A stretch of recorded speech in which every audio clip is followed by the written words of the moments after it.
Сегодня готовим салат из фасоли. Что нам понадобится? Помидоры, лук репчатый, перец сладкий, 3-4 зубчика чеснока, соль, перец, масло подсолнечное или оливковое, зелень, у меня кинза и укроп, и фасоль.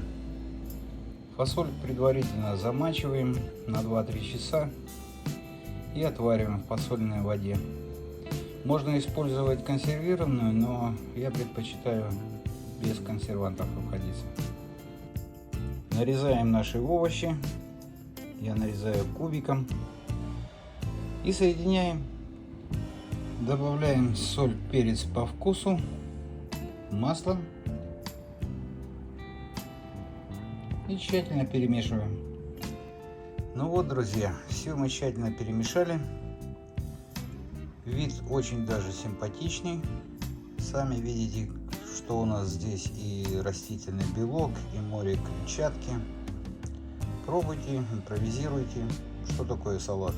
Это и есть импровизация. 3-4 продукта и новый рецепт. Приятного аппетита! Будьте здоровы!